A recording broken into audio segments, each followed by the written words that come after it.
What you gonna do? What you gonna do when they come for you? Bad boy. What you gonna do? What you gonna do when they come for you? Everybody, Bad Boy, Friday in theaters, and IMAX this Friday. More Tonight Show.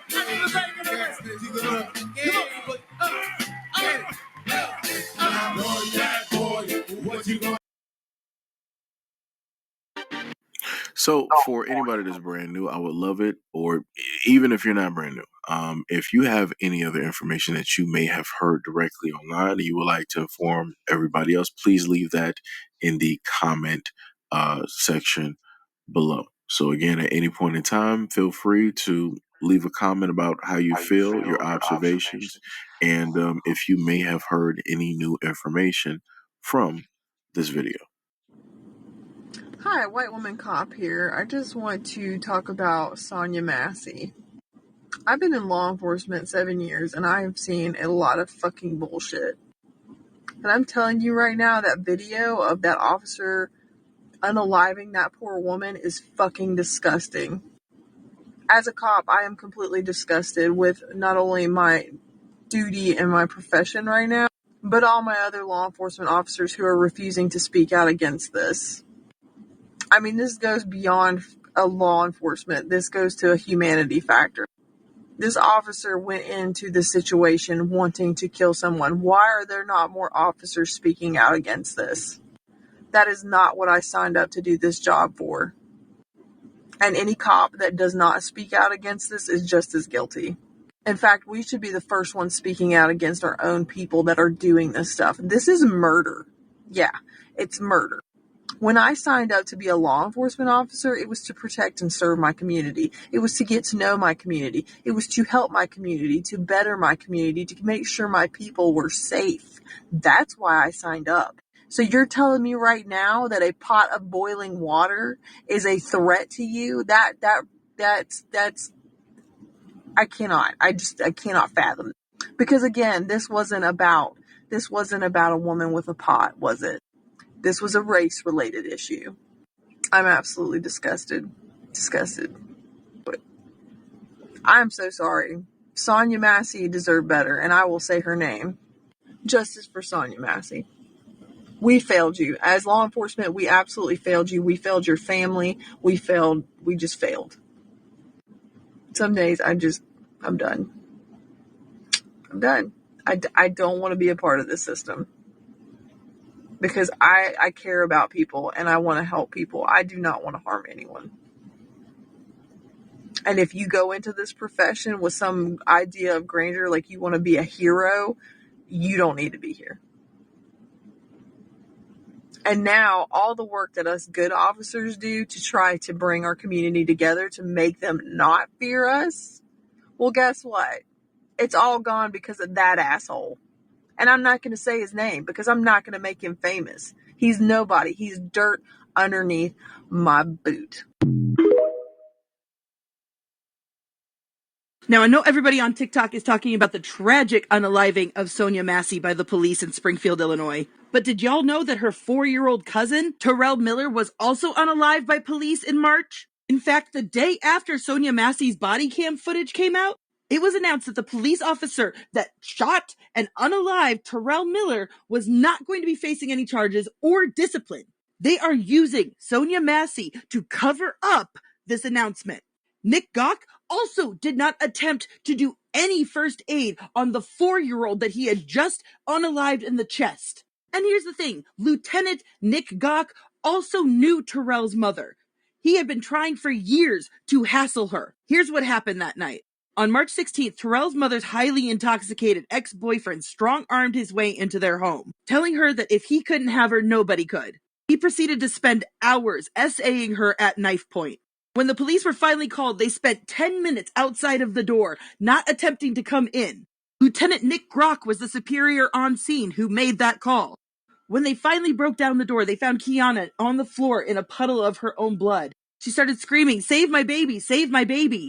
At that point, when she said that, he held the weapon to her, the woman bleeding out on the floor. Instead of neutralizing the man holding a knife, they let him walk across the room into the child's bedroom. When he appeared, he was holding 4-year-old Terrell Miller in his arms with a knife against his throat and against his stomach. And with no regard for the child's safety, Nick Grock fired through Terrell, unaliving both he and the perpetrator in one bullet. The body cams will be released next week, probably Monday. When Kiana woke up in the hospital, she was informed that her son did not make it. She then had to recover from 27 incisions from that knife. There will be a protest in Macomb Monday, 11 a.m. to 1 p.m. Sonya Massey's killer is in prison. Terrell's killer is not. And I'm going to be covering this story hard this week, so please say Terrell's name for Sonya's sake. In case you start to feel bad for Officer Grayson's partner, the guy that also drew his gun and watched Sonya Massey get her head blown off, if you start to feel bad for that guy and say, oh, he's going to have PTSD, I hope his family supports him, listen to the call that they made afterwards reporting the shooting, and he also reported that it was self-inflicted. If there wasn't proof or evidence, if he didn't know for a fact that his partner was going to be guilty, he absolutely was about to have his partner's back and say, no, this was just another black woman that killed herself. I guarantee you, if I saw someone, one of my coworkers, kill someone, I'm flipping on them like that. 1 second. Goodbye. See you, Cheryl. I have no loyalty amongst coworkers, especially if I watch you murder someone that just said, hey, I love you guys. I appreciate it. I love you guys. I'm so happy you're here. And 30 seconds later, you murder them. And then you're going to get on the phone with the cops or on the phone with someone, a first responder, and you're going to say, yep, self-inflicted. Yep, she killed herself.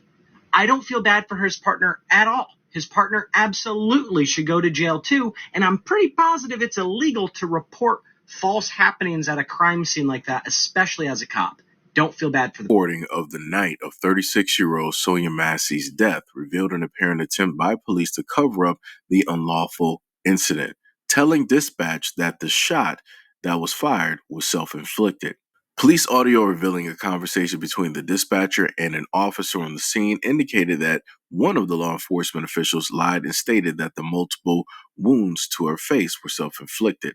That statement is drastically different from the body cam footage, which was released this week, showing the mother of two being compliant and calm during the encounter. Dispatch asks for confirmation, to which the responding officer repeats his lie again, stating self-inflicted. The damning new evidence coincides with the suspicious and misleading information cops provided to health care workers after they transported Sonya to the hospital where she was pronounced deceased. The family stated that police told the loved ones that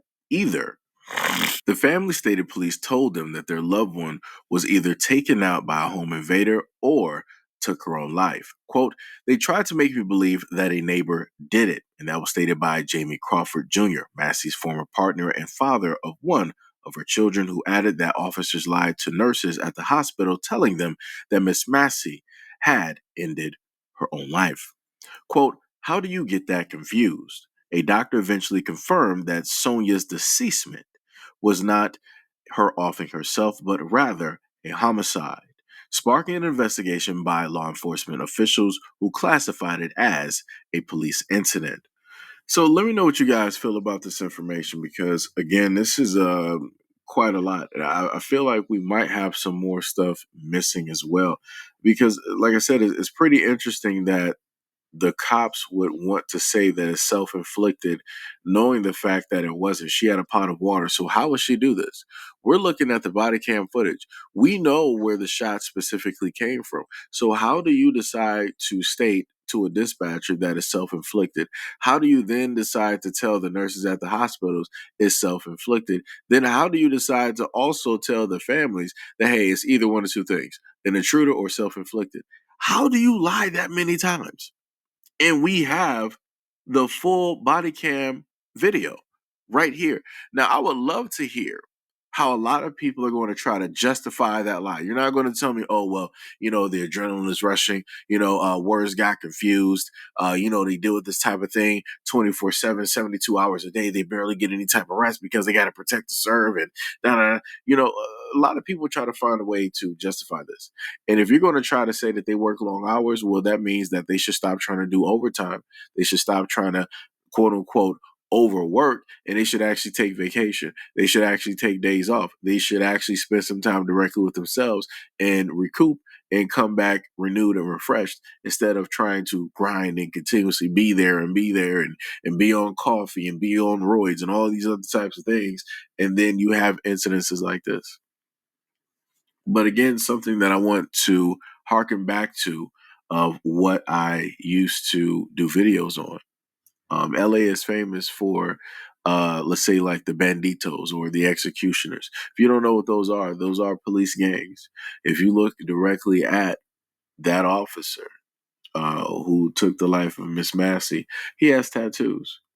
It used to be a point in time where tattoos were frowned upon when people were in law enforcement. Those were things that you just did not show off, because normally, what do police say? That if somebody's wearing tattoos, they have a sleeve, it's usually gang related. So if we're going to use that same knowledge base or the same statement that police normally use, let's apply that to the cops. And what does that then mean? With their logic, that means that any cop that you see with tattoos, those identifying symbols, that means that they're more than likely in a gang as well too.